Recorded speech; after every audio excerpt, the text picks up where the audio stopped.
നിങ്ങളാരെങ്കിലും S D പിൻ്റെ അഖിലേന്ത്യാ president MK Faizy ജാമ്യത്തിൽ ഇറങ്ങിയതിന് ശേഷം അദ്ദേഹം മീഡിയ വണ്ണിന് കൊടുത്തൊരു ബൈറ്റ് കണ്ടിരുന്നു?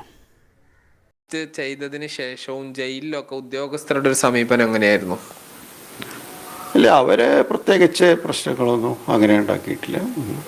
സാധാരണ രീതിയിൽ നമ്മളോട് മാന്യമായിട്ട് തന്നെയാണ് ഉണ്ടായിരുന്നത്. വേറെ പ്രശ്നങ്ങളോ അല്ലെങ്കിൽ മറ്റു തരത്തിലുള്ള പീഡനങ്ങളോ അല്ലെങ്കിൽ പ്രയാസപ്പെടുത്തലോ അത്തരം സംഗതികളൊന്നും ഉണ്ടായിട്ടില്ല. ഒരു നിയമസഭാ എന്താണിപ്പോൾ അത്? അതിൽ അദ്ദേഹം കാന്തപുരം AP ബുഗർ മുസ്ലിയാർ ആ സെൻറ്റൻസ് പറഞ്ഞത്, സുരക്ഷിതത്വം പറഞ്ഞത് നന്നായില്ല.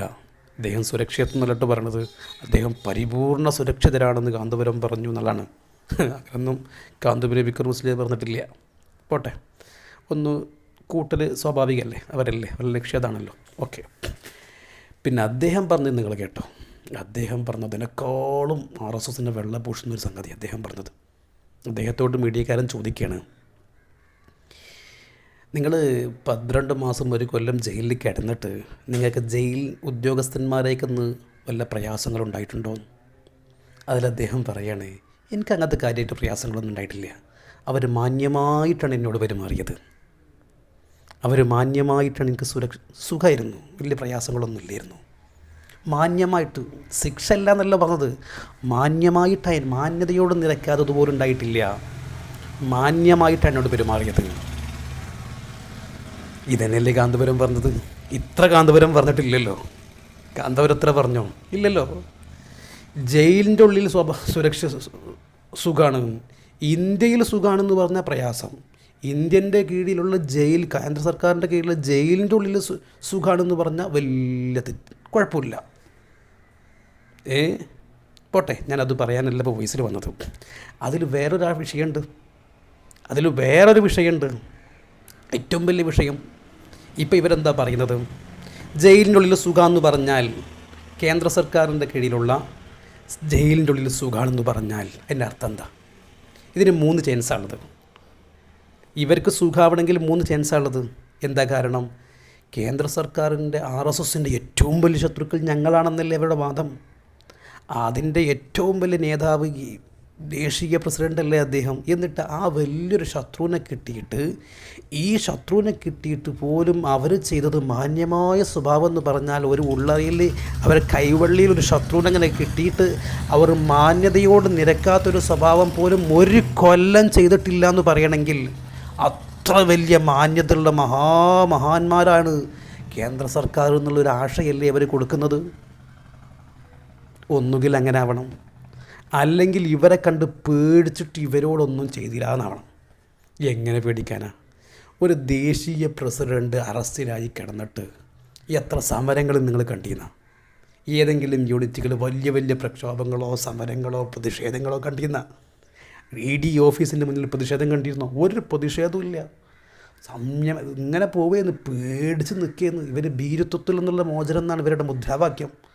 ഭീരുത്വത്തിൽ നിന്നുള്ള മോചനം എന്നവരെ മുദ്രാവാക്യം. പക്ഷേ ഒരു ദേശീയ പ്രസിഡന്റിനെ അറസ്റ്റ് ചെയ്തിട്ട് എന്തോരം മിണ്ടാട്ടില്ലാത്തൊരു സമൂഹമെന്ന്. എന്തെങ്കിലും വലിയ പ്രതിഷേധങ്ങൾ കണ്ടിരുന്നോ? പ്രക്ഷോഭങ്ങൾ കണ്ടിരുന്നോ? ഒന്നും കണ്ടിട്ടില്ല. ഒരു സമരമുറയും കണ്ടിട്ടില്ല. ജനാധിപത്യ സമരമുറ പോലും കണ്ടിട്ടില്ല. ഇതേ കാരണം പേടിച്ചു പോയി. എന്നിട്ട് ഇവരെ കണ്ട് പേടിച്ചിരിക്കേ. അപ്പോൾ അതിനായാലും ചാൻസ് ഇല്ല. മൂന്നാമത്തത് എന്താ? ഒന്നെങ്കിൽ ഇവർ RSSും സംഘികളും കേന്ദ്ര സർക്കാരും അതിൻ്റെ ഉദ്യോഗസ്ഥന്മാരും വലിയ മാന്യന്മാരാണ്, അല്ലെങ്കിൽ ഇവരെ കണ്ട് പേടിച്ചിരിക്കുകയാണ്. മൂന്നാമതൊരു ചാൻസ് ഉണ്ട്. എന്താ ചാൻസ്? ഇവരെ ശത്രുവായിട്ടൊരു കണ്ടിട്ടില്ല.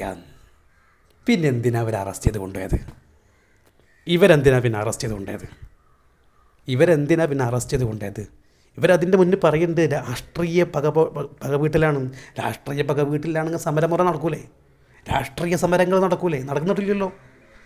പിന്നെ ഇവരെന്തിനാ അറസ്റ്റ് ചെയ്ത് കൊണ്ടുപോയത്? 12 മാസം അവിടെ എന്തായിരുന്നു ഡ്യൂട്ടി?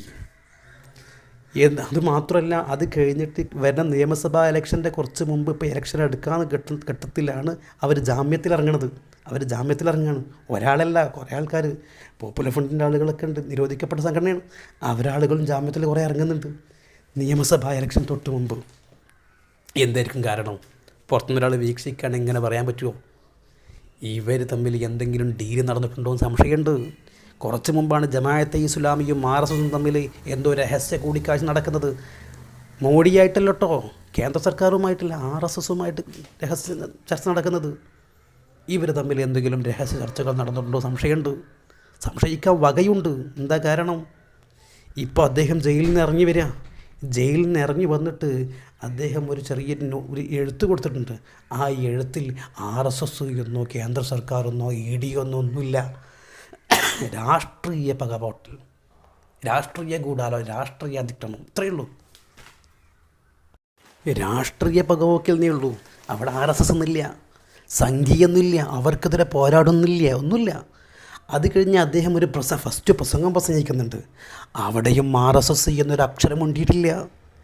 BJP എന്നോ കേന്ദ്ര സർക്കാർ എന്നോ ഒരു അക്ഷരം മിണ്ടിയിട്ടില്ല. ഇപ്പോൾ ബൈറ്റ് കൊടുത്തപ്പോൾ ആ മീഡിയ വണ്ടിലുമില്ല RSS, സംഘീപം ഒന്നുമില്ല, അവരെ ഭാഷകളൊന്നുമില്ല. വെറും രാഷ്ട്രീയം. രാഷ്ട്രീയം എന്ന് പറഞ്ഞാൽ കേന്ദ്ര സർക്കാരാണോ കേരള സർക്കാരാണോ ഒന്നുമില്ല. എന്നു മാത്രമല്ല, ഈ അടുത്താണ് അവരിപ്പോൾ സംസാരിച്ചത്, കേരളത്തിൽ ഒരുപാട് സീറ്റുകൾ BJP 2ാം സ്ഥാനത്ത് വരുന്നിടത്ത് പോലും ഞങ്ങൾ സ്ഥാനാർത്ഥിനെ നിർത്തും. ഇതൊക്കെ കൂട്ടി വായിക്കുമ്പോൾ ഇവർ തമ്മിൽ എന്തെങ്കിലും ഡീലുണ്ടോ എന്ന് സംശയിച്ചാൽ വലിയ അപരാധം പറയാൻ പറ്റില്ല. ഇനിയും കുറേ ആളുകൾ പുറത്തിറങ്ങും. ഇവർ ചിലപ്പം കേരള നിയമസഭ നടക്കുന്ന സമയത്ത് BJP ജയിക്കുന്നിടത്തും വോട്ട് ഭിന്നിപ്പിക്കാൻ വേണ്ടി സ്പ്ലിറ്റ് ചെയ്യാൻ വേണ്ടി എന്തെങ്കിലും കളികളെടുത്താൽ സംശയിക്കാൻ പറ്റില്ല. ഇവരതൊക്കെ ചെയ്യും. കാരണം ഇവർക്ക് വേണ്ടത് എന്താണെന്ന് അവർ തന്നെ പറയുന്നുണ്ടല്ലോ.